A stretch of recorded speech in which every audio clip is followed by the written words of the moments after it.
जय श्री कृष्णा।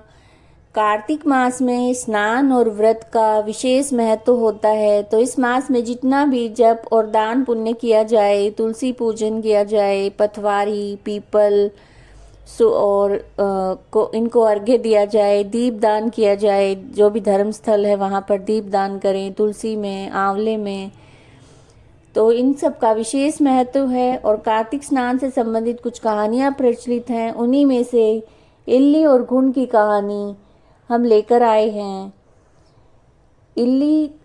एक इल्ली थी और एक घुन था। इल्ली बोली कि आओ घुन, कार्तिक नहाए। घुन बोला तू तो गोरी पड़ी है, तू ही नहा ले, मेरे तो मोट माजरा पड़ी है, मैं तो नहीं नहाऊंगा, मैं तो हरे हरे बाजरे का सीटा खाऊंगा और ठंडा पीऊंगा। बाद में इल्ली तो राजा की लड़की के पल्ले बंधकर चली गई और घुन नहीं नहाया। कार्तिक उतरते ही दोनों मर गए। बाद में इल्ली ने कार्तिक नहाने के कारण राजा के घर में जन्म लिया और घुन राजा के घर का गधा बना। जब बेटी के विवाह का समय निकलवाया गया तो विवाह का दिन निकल गया और ससुराल जाने के लिए जब वो विदा होने लगी तो बेटी की बैलगाड़ी रुक गई।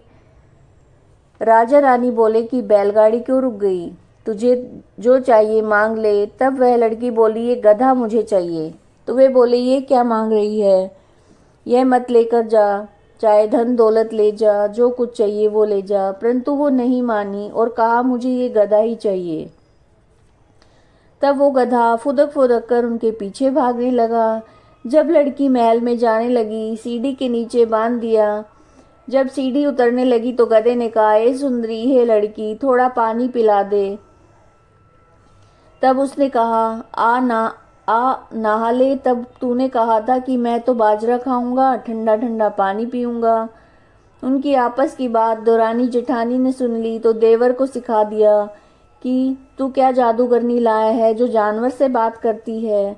वह बोला कि कानों सुनी नहीं मानूंगा, जब मैं अपनी आंखों से देखूंगा तब मानूंगा। दूसरे दिन वो छुपकर बैठ गया और देखा कि रानी महल से नीचे उतरी तो वो गधा फिर वही बात बोला। रानी ने जवाब दिया।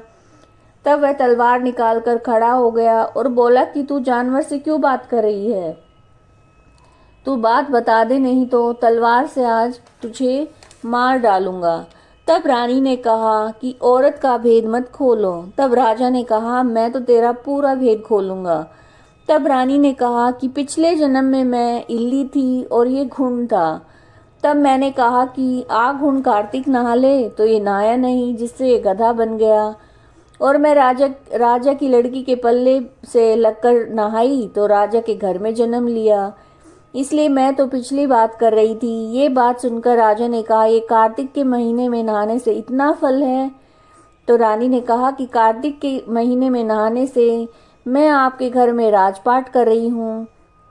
तब राजा ने कहा कि अगर इतना फल है तो हम दोनों अब जोड़े से नहाएंगे और बहुत दान पुण्य करेंगे, जिससे आगे हमें और ज़्यादा सुख मिले।